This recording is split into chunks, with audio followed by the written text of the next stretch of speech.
Buenos días amigos, bienvenidos a Encuentros con la Salud. Hoy vamos a hablar de un tema muy importante. Vamos a hablar del eje más importante de nuestro cuerpo, la columna vertebral. Vamos a hablar de las lesiones que se presentan en esta estructura tan importante que es nuestra columna vertebral, que protege nuestra médula espinal, y vamos a ver todas las consecuencias que puede generar en nuestra salud. Hoy vamos a hablar sobre la columna vertebral y las lesiones que aquí se presentan. Recuerden amigos que Encuentros con la Salud va todos los sábados a las 10 de la mañana. Este es el horario, 10 de la mañana, y repetimos la programación el día de mañana domingo también a las 10 de la mañana acá por Cadena TV.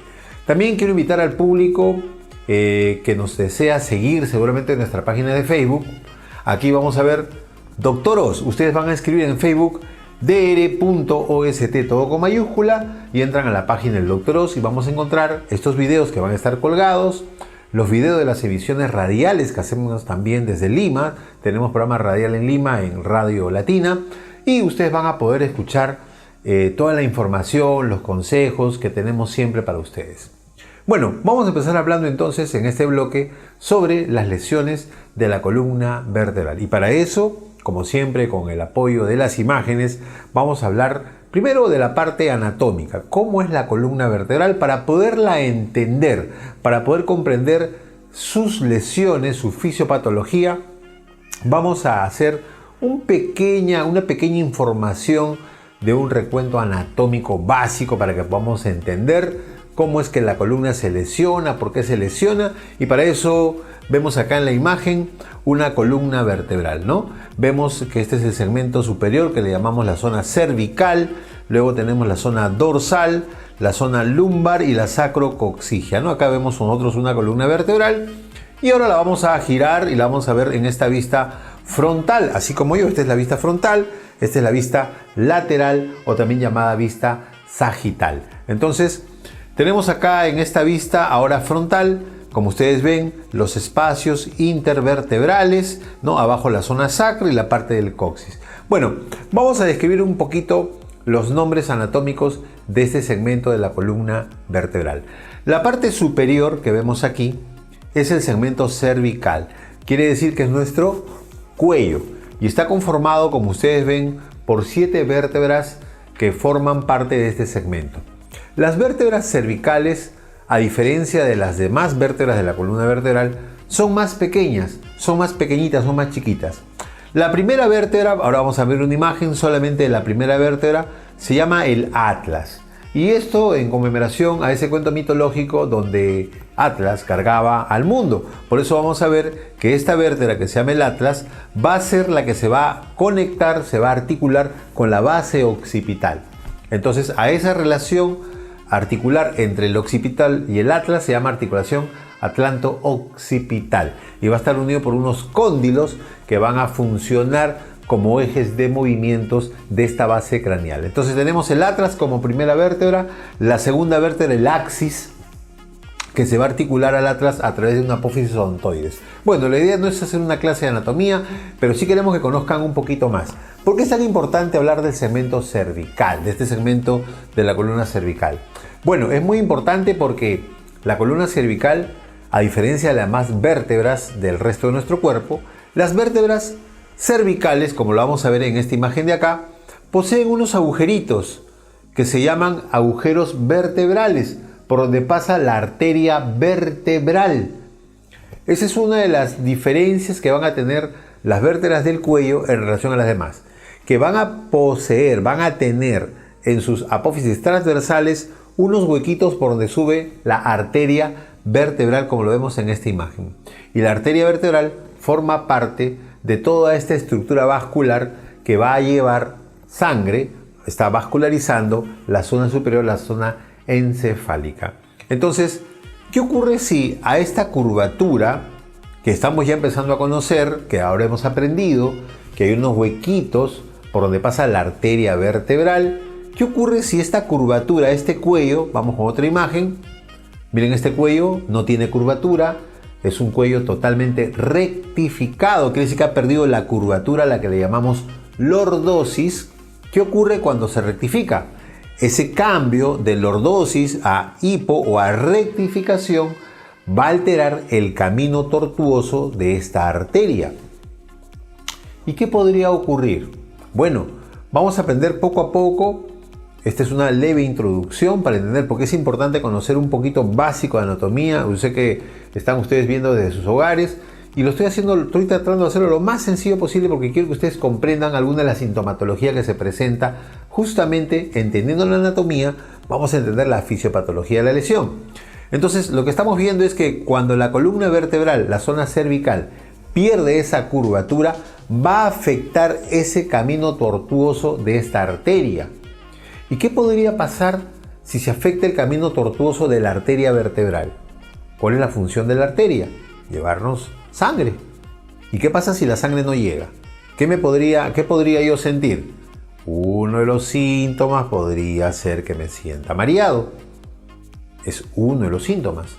Si se afecta esta arteria, hay una lesión que ustedes pueden googlear, pueden buscar en el Google, se llama síndrome de la arteria vertebral. De hecho es un síndrome, o sea, es una patología, es un síndrome y esto causa una serie de síntomas. Es un síndrome porque se afectó a esta arteria y va a generar una serie de sintomatologías a lo que llamamos síndrome de la arteria vertebral. Y este síndrome de la arteria vertebral puede generarnos mareos, puede generarnos inestabilidad para caminar, puede generarnos, cuando caminamos sentimos que nos vamos hacia un lado en una dirección, nos puede generar desmayos, nos puede generar palpitaciones, nos puede generar una serie de síntomas. Justamente se llama síndrome de la arteria vertebral. Entonces, y es porque esta arteria ha sido afectada porque la zona cervical por donde pasa esta arteria se ha modificado, ya sea por un tema postural que nos conllevó a una rectificación o ya sea por un proceso degenerativo, una espondilosis cervical. ¿Qué es la espondilosis? Como vemos acá ahora en la imagen, es cuando los discos intervertebrales son afectados por un proceso de envejecimiento y las vértebras comprimen, pierden el espacio, afectando. Al modificarse este espacio intervertebral, la arteria va a sufrir porque estamos modificando su camino, lo estamos alterando, lo podemos estar comprimiendo.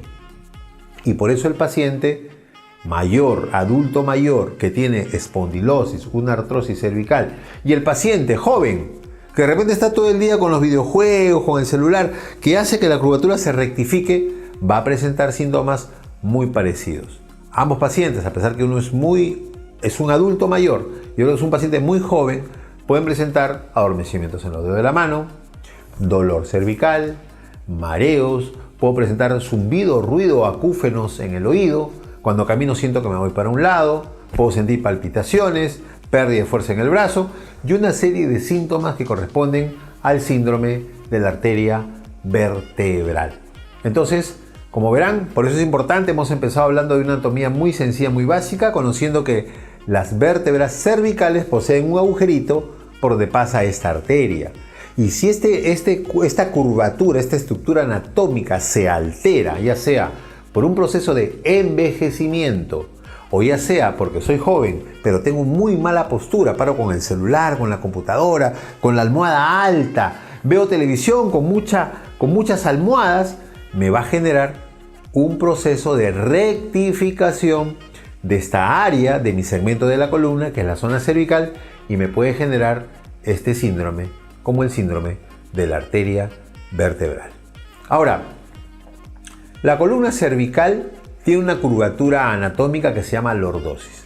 La pérdida de esta curvatura nos puede llevar o nos puede traer este tipo de sintomatologías, este tipo de síndromes en nuestra estructura articular.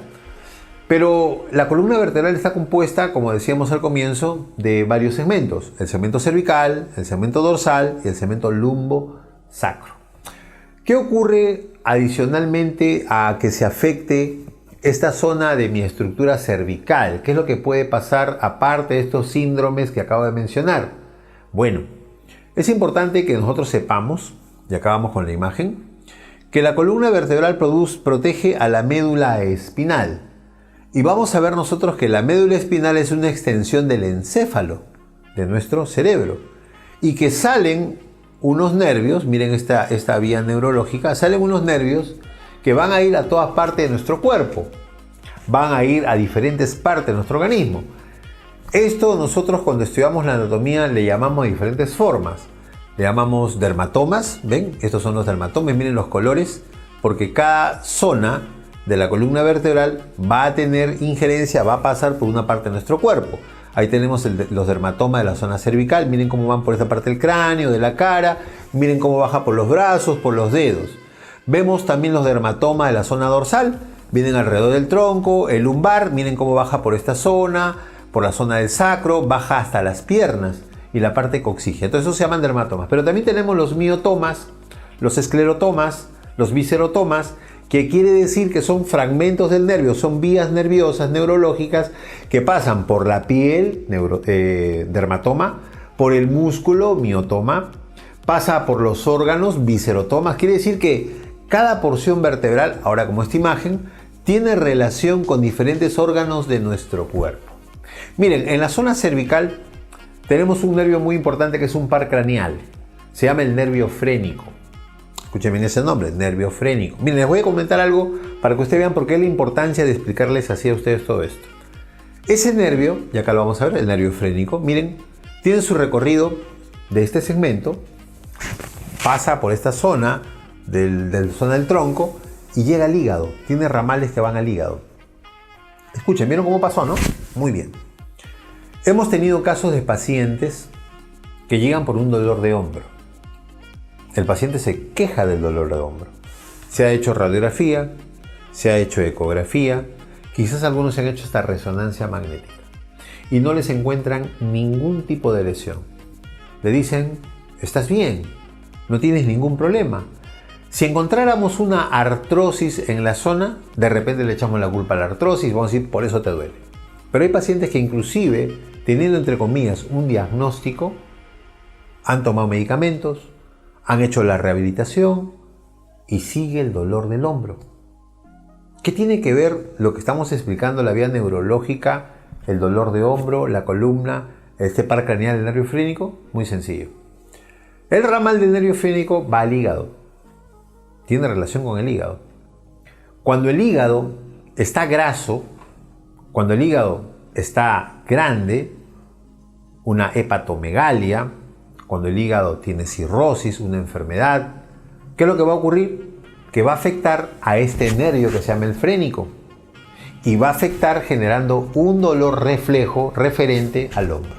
Entonces el paciente hará muchos tratamientos que no funcionarán porque su dolor de hombro no es por el hombro, es por un reflejo del nervio frénico. Interesante, ¿verdad? Amigos, regresamos en el siguiente bloque para seguir conversando con ustedes sobre estas lesiones, por ejemplo, ¿no? Por ejemplo, el nervio frénico. Miren cómo nos causa problemas al hombro y podemos hacernos muchos exámenes y en realidad no va a ser un tema articular, sino un reflejo neurálgico de un par craneal. Ya regresamos.